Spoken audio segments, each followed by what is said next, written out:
Imagine a time when the Philippines dared to dream big, when the idea of building a self-reliant military wasn't just a fantasy but a national goal.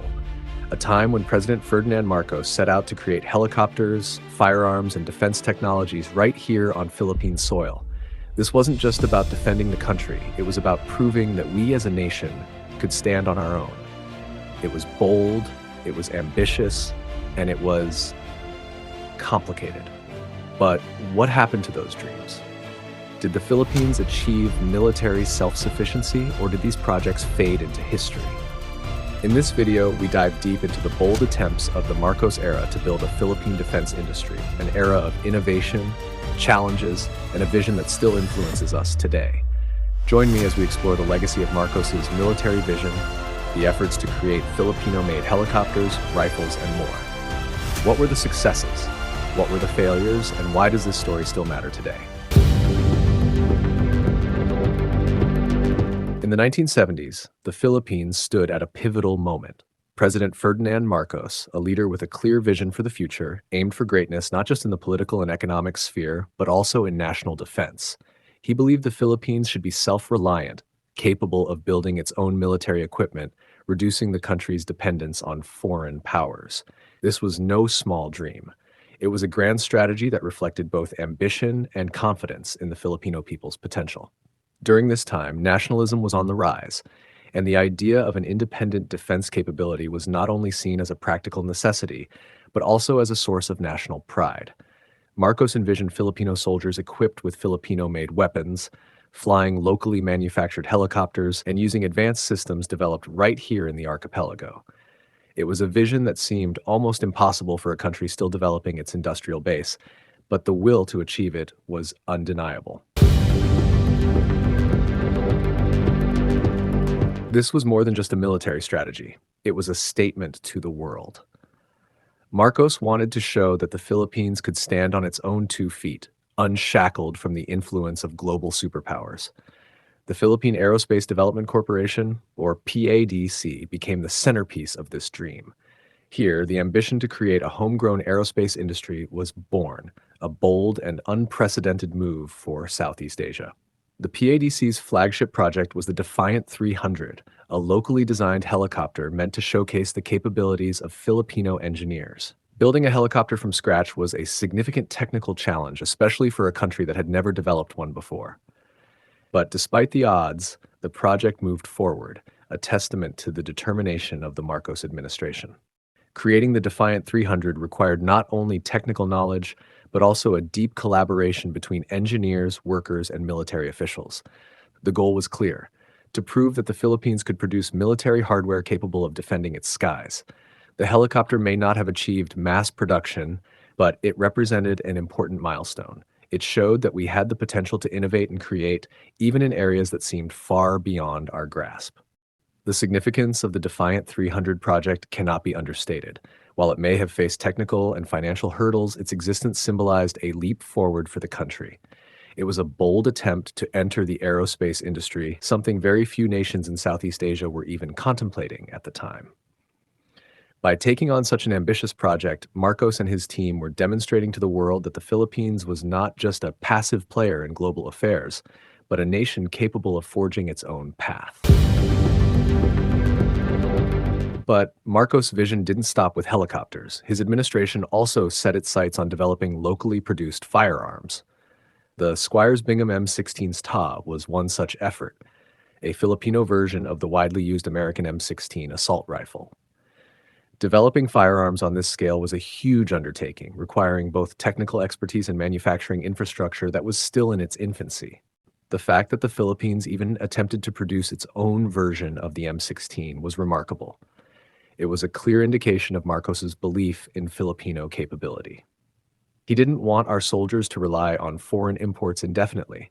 He wanted the Philippines to be able to arm itself using weapons made on its own soil. This wasn't just about economics. It was about sovereignty, about ensuring that the country could defend itself using its own resources. Were these rifles perfect? Of course, there were growing pains. Some early models had issues with reliability, and quality control was an ongoing challenge. But let's remember, building an independent arms industry from scratch is no easy feat. These initial challenges were part of the learning process, and they laid the foundation for future improvements.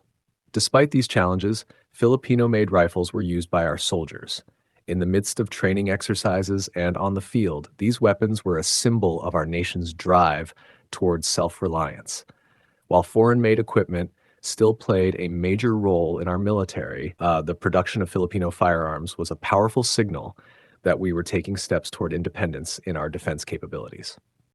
This effort to develop a local defense industry wasn't just a fleeting idea. It was a long-term vision. Marcos believed that over time, the Philippines could develop the technical expertise and industrial capacity to produce more sophisticated military hardware. He saw the initial projects as stepping stones towards something much larger. With enough time, effort, and investment, the Philippines could become a regional leader in defense technology. Of course, building a self-reliant military industry wasn't without its hurdles. The Marcos government was attempting something truly ambitious, and there were bound to be obstacles along the way. Developing complex systems like helicopters and firearms requires decades of experience and infrastructure, much of which the Philippines was still building. But what makes this era special is the audacity to dream big, despite these challenges. In this context, it's important to remember that many nations struggle in their early attempts to develop military hardware. Countries like the United States and Russia took years, even decades, to refine their defense industries. Marcos's vision wasn't unrealistic. It simply ahead of its time. The foundation he laid, however imperfect, opened the door for future possibilities. While there were setbacks, the overall goal remained clear: to build a defense industry that Filipinos could be proud of. Marcos knew that the road would be difficult, but he believed in the Filipino spirit and our capacity to rise to the challenge. This belief was evident in the resources and energy he poured into these projects. Marcos also understood that the Philippines couldn't do this alone. While the dream of self-reliance was alive and well, the reality was that partnerships with foreign nations were still necessary, especially for acquiring advanced technologies and expertise. The Philippines continued to maintain close ties with the United States at importing equipment and receiving military aid. But these partnerships didn't diminish the importance of the local defense efforts.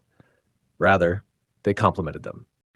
The Philippines was aiming for something unique, a blend of self-reliance and strategic partnerships. By producing our own weapons while still working with foreign allies, we were positioning ourselves for the future. Marcos wanted a defense industry that could stand on its own, but he also recognized the value of collaboration in the short term. Today, the legacy of that era still lingers. The defense projects initiated during the Marcos administration may not have fully realized their potential at the time, but they laid the groundwork for the future. The infrastructure, the knowledge, and the desire to create our own defense capabilities remain alive in the minds of many Filipino leaders and military planners. As we look back, we can see that the Marcos era was a time of bold experimentation and visionary leadership. The dream of a self-reliant Philippines was an ambitious one, and while it faced significant challenges, it was rooted in a deep belief in the Filipino people's potential. That dream didn't fade with the passing of time. It continues to inspire us today. In fact, many of the initiatives started during the Marcos era have influenced our defense policies today. While we continue to rely on foreign partners for certain key technologies, the desire to build a local defense industry remains strong. Modern efforts to develop indigenous capabilities such as shipbuilding and small arms production are a direct continuation of the vision Marcos championed. Ultimately, the story of Marcos's attempt to build a Filipino military-industrial complex is one of resilience, ambition, and hope. It wasn't just about making weapons. It was about proving to ourselves that we could innovate, create, and build something meaningful for our nation. While the dream of complete self-reliance is still in the making, what's clear is that Ferdinand Marcos planted the seeds of that vision. Those seeds continue to grow today, nurtured by the belief that the Philippines can stand strong on its own, supported by the hard work and dedication of its people. One day, those seeds may grow into the fully self-sufficient defense industry that Marcos dreamed of, making the Philippines not just a consumer of military hardware, but a true innovator in the field.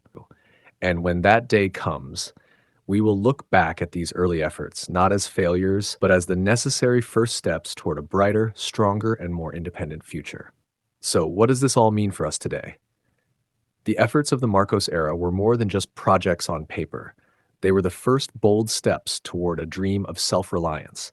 Sure, not everything went according to plan, but building a military-industrial complex is no easy task. What matters is that Marcos dared to try, dared to dream, and dared to invest in Filipino capability. As we move forward, we continue to build on those foundations. The dream of self-reliance in our defense still burns bright. From aerospace development to local firearms production, we've proven that the Filipino spirit is one of innovation, resilience, and determination. In many ways, the seeds planted during the Marcos era are still growing, and who knows?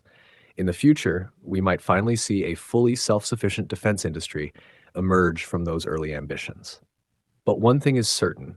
When we look back, we can say that this was the time when the Philippines chose to believe in its own strength. A time when we dared to dream of a nation that could stand tall, defend itself, and build its own future. Thanks for watching, and if you want more content like this, don't forget to like, subscribe, and hit that notification bell. There's more history to uncover and more stories to tell. Until next time.